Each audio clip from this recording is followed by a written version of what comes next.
स्वारगेट बस स्टेशनमध्ये घडलेल्या बलात्कारातील आरोपी दत्तात्रय गाडेला न्यायालयात हजर करण्यात आलं।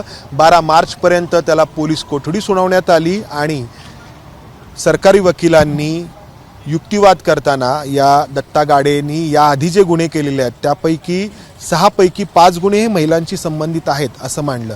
दुसऱ्या बाजूला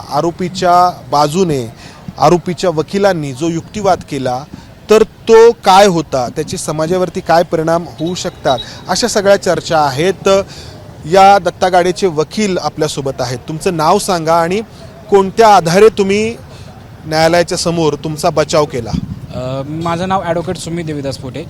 त्याच्यामध्ये पोलिसांनी दत्ता गाडेची पोलीस कस्टडी मागितली होती आणि ती कस्टडी जी मागितली होती तर त्याच्यावरती इथून मागे असणारे जे गुन्हे दाखल आहेत त्याच्या बेसवरती मागितली होती। पण सदरचे जे गुन्हे होते तर त्याच्यामध्ये तो ऑलरेडी जामीनवरती मुक्त आहे आणि त्याची ट्रायल ऑलरेडी कंडक्ट आहे। त्याच्यामध्ये कोणत्याही गुन्ह्यामध्ये त्याला शिक्षा झालेली नाही आहे आणि त्यानंतरून पोलिसांनी त्या ठिकाणी सराईत असं सांगितलं होतं, तो आरोपी सराईत आहे। आरोपीला सराईत तेव्हाच म्हणता येईल ज्यावेळेस त्याच्यावरती जो गुन्हा आहे तो सिद्ध झालेला आहे, तर त्यावेळेस त्याला सराईत गुन्हेगार म्हणता येईल। आणि त्यानंतरनं त्याचं कपडे आणि मोबाईल सीज करायचं आहे म्हणून त्यासाठी पीसी मागितली होती आणि त्याबरोबर वैद्यकीय तपासणी त्यांना करायची होती।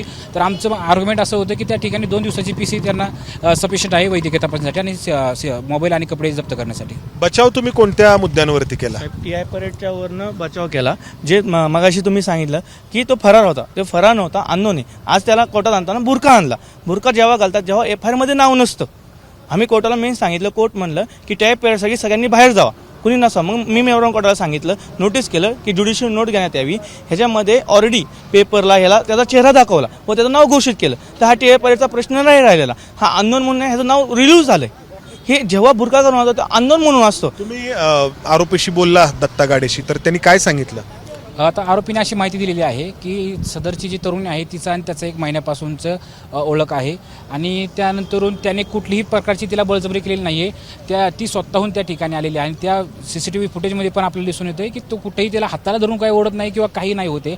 त्यानंतरून तो आधी उतरतो आणि ती नंतर न येते आणि कुठेही प्रकारे काय येताना तिचा काय आरडाओरडा दिसत नाही त्याच्यामध्ये, ती पण रिलॅक्समध्ये येत आहे। पण ती घाबरलेली आहे असं पोलिसांचं म्हणणं आहे, असू शकते धक्क्यामध्ये ती। जर घाबरली होती तर 50 मीटर अंतरावरती स्वारगेट पोलीस स्टेशन होतं किंवा तिच्याकडे जर मोबाईल होता ती 100 नंबर किंवा 112ला ती कॉल करू शकत होती। त्याचबरोबर ती आगार व्यवस्थापकाला सुद्धा संपर्क करू शकत होती आणि जर तिला त्या ठिकाणी बस कुठे लागते हेच तिला माहिती करून घ्यायचं होतं तर त्या ठिकाणी आगार व्यवस्थापकाने चौकशी कक्ष केले। त्या ठिकाणी ती विचारणा करू शकत होती की बस कुठे लागेल आणि ती जी बस आहे ती बऱ्याच दिवसापासून बंद अवस्थेत असं आम्हाला कळलंय। तर ती बंद अवस्थेत अशी बस आहे की त्या ठिकाणी लगेच कळतंय की ती बस जी आहे ती पूर्णपणे बंद अवस्थेमध्ये आहे। तर त्याच्यामध्ये चढायचं का नाही हे तर लगेच कळतं त्याच्यामध्ये आपल्याला। नाही, पण पोलिसांचं असं सांगण्यात, आता पोलिसांचं वर्जन आहे की त्यांनी तिला सांगितलं आणि दिशाभूल केली की ही बस इकडे इकडे जाईल म्हणून आणि तू त्या बसमध्ये गेलीस तर तू तुझ्या गावी पोहोचशील, अशी दिशाभूल केली। तिच्या या विश्वासाचा त्यांनी गैरफायदा घेतला। सर ह्याच्यामध्ये काय झालं, ती शिक्षित आहे। स्वतः पोलिसांनी एक स्टेटमेंट दिलं की ती जॉब करते आणि काम करते, तिला रेग्युलर जायचंय, सोलापूर बस स्टॉपवर जायचं असं पहिलं वाक्य घेतलं आणि नंतर म्हणले तिला सातारा जायचंय। पोलिसांनी सांगितलं तिला सोलापूरला जायचंय आणि नंतर म्हणले सातारा जायचंय। ती स्वतः विक्टीमच आहे। जर शिक्षित असताना तिला ऑलरेडी ॲप आहे, जॉब करते, तिला कुठं बस थांबते, या सगळ्या गोष्टी माहिती आहेत। ऑलरेडी जर स्टेटमेंटमध्ये बघितलं की व्हिडिओ स्टेटस जेव्हा स्टेट येईन त्याच्यामध्ये स्वतः ती गेलेली। आता मला सांगा की मग तुम्ही म्हणताय की जर बलात्कार झालाच नाही, संमतीने झालं, तर मग हा आरोपी पळून का गेला? त्यामध्ये आम्ही मेहरबान कोर्टाची परवानगी घेतल्यानंतर मी आरोपीसोबत चर्चा केली। त्यावेळेस आरोपीने सांगितलं की त्या ठिकाणी जे काय झालं ते पूर्ण कन्सेंटने झालेलं आहे आणि त्या पळून का गेला?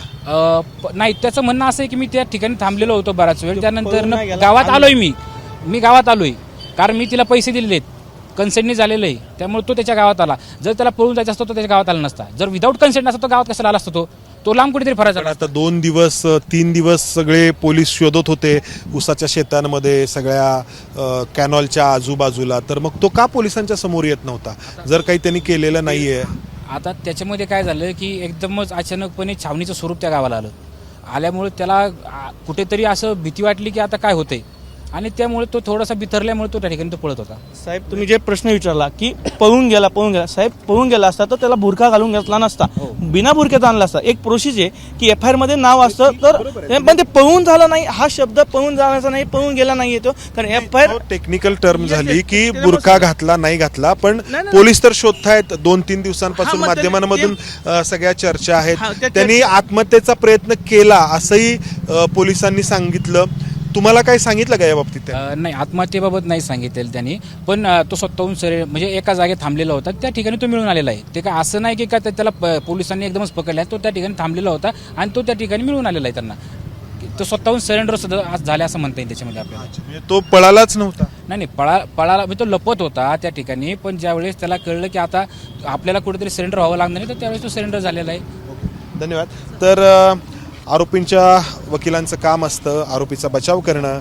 हा बचाव ते करतायत. मात्र या सगळ्या प्रकरणामध्ये जो जनक्षोभ आपण पाहिला, लोकांच्या भावना पाहिल्या, त्या भावना देखील आपण या ठिकाणी लक्षात घेण्याची गरज आहे. कॅमेरामन अमोल गवाळेसह मंदार गोंजारी, ABP माझा, पुणे. ABP माझा, उघडा डोळे बघा नीट.